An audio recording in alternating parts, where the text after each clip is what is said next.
Hello everyone, welcome to my channel. My name is Danielle Siraj and I've been teleported to the land of Teyvat about 2 weeks ago, facing off with various monsters, making some friends, and doing some of the more mundane activities like cooking, running errands, and collecting overdue library books. Now the reason you probably clicked on this video is simply because you're on the quest to collect Dvalin's tears and you'd like to know what that quest entails. Or you probably had a shameful defeat to the guardians of the very thing you are in search of. And we're talking about those tall metallic rust buckets called Ruin Guards. If you love one-on-one combat, then by all means, fight that Ruin Guard your way. But if you are like I was, after my first bits of crushing defeats at the cold metallic floors of these gigantic machines, and you'd like to find an alternative to doing face-to-face combat, you can continue watching.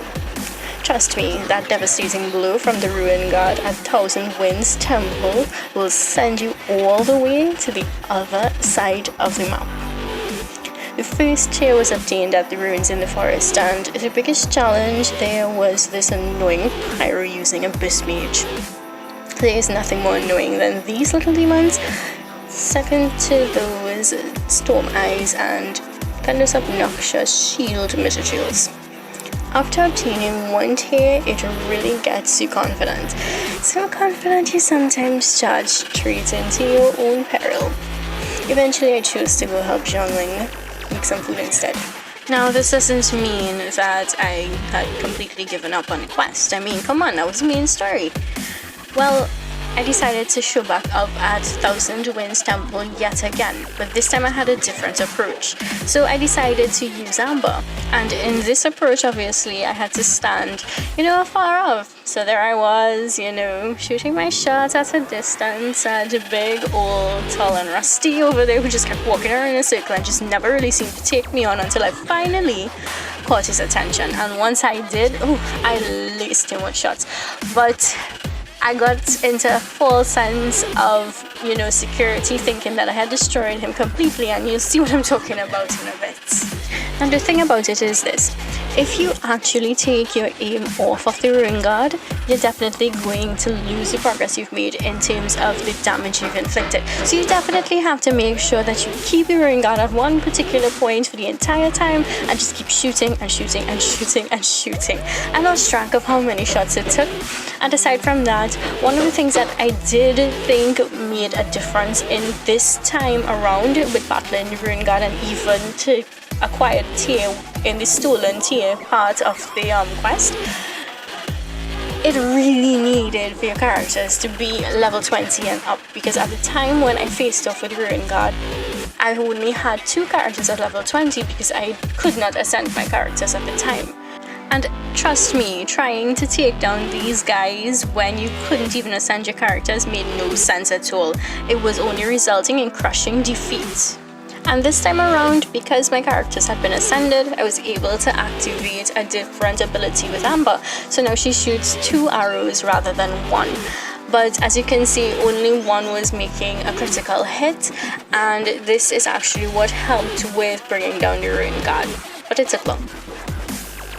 And if you're all about finishing jobs really fast, trust me, long range is not the approach for you. You definitely would prefer to just jump in there and go head to head with the Ruin Guard.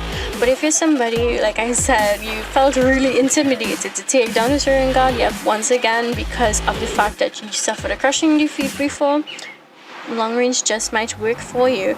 You just need to have absolute patience because it takes really long, and the mere fact that you're not getting the opportunity to really hit that critical spot and make as much critical damage as you normally would from close combat, you will take even longer. So it's really a game of just sitting around while you click repeatedly and hit the Ruin Guard each time, hoping to inflict even more damage than before. As you can see, and I can tell, the passage of time in the game as I try to take down this Ruin Guard. Now that took quite long, incredibly long, a little too long for my liking, right? So here I go, jumping off, thinking, yeah, I defeated him, and then I'm looking at this big tall thing, and I'm like, what the?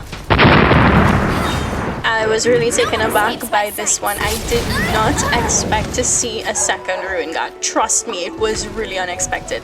So my default reaction was to run away because I wasn't prepared for any face-to-face combat. And as you can tell, the minute you're in his eyesight, it's like auto lock. He just starts shooting his missiles at you, and all I kept doing was running, and I'm like, oh yeah, dodge the bullet, dodge the bullet. So obviously my choice being a little scaredy cat at the point in time, and I really felt like I didn't want to have to face off with him in face-to-face combat. Last time when I had to fight him in face-to-face, trust me, my favorite character being Kaya being pinned against the wall, no, not a very fun memory, and I was not in a mood to do it all over again. Well, I had to go back anyway because I needed to get the tear, right? Well, I jumped back into character not too long after, and I said to myself, shake it off and just go face it. Here we go again. We're back at Thousand Winds Temple to face off with the second Ruin God that appears. And this time is no different from the last. It's going to be the same approach, so I'm just going to speed it up. But at least you'll see for yourself that you can, in fact, achieve this particular part of the quest without even having to involve yourself in face-to-face combat. Now this is where you're actually going to get to see the passage of time, because this one literally, it sounds like an Ariana Grande song when it comes to thinking about how long it took in game to actually bring down this second Ruin God. And yeah, literally just looking at the scenery, you can tell I've been here all night, and then you'll see I've been there all day, and eventually he'll fall. But again, it's like, it is solely up to you as the player to decide whether or not you want to go the long range way, or you just go fly in there and kick some Ruin God butts.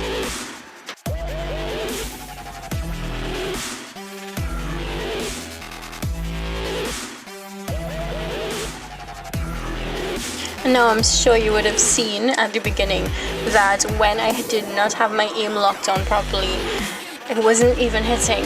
Because it distance, it all depends on how far out you are. That's how close you'll get your shots. The next thing is with where Amber is currently standing, it's not the exact location like last time, and you'll notice too that the second Ruin God shields himself a little bit more behind the ruin.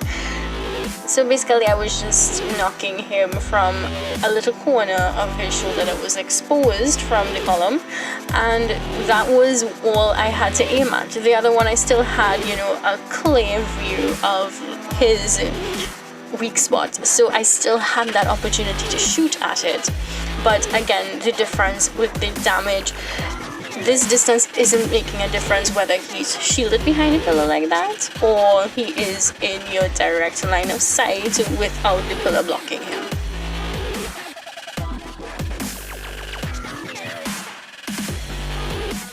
And then finally, you saw it happening all over again, and this time it was even more relieving because you knew very well that was the last of any Ruin card for the while. And there you have it. All you have to do from here, collect the tear, look at the cutscene, and off you go.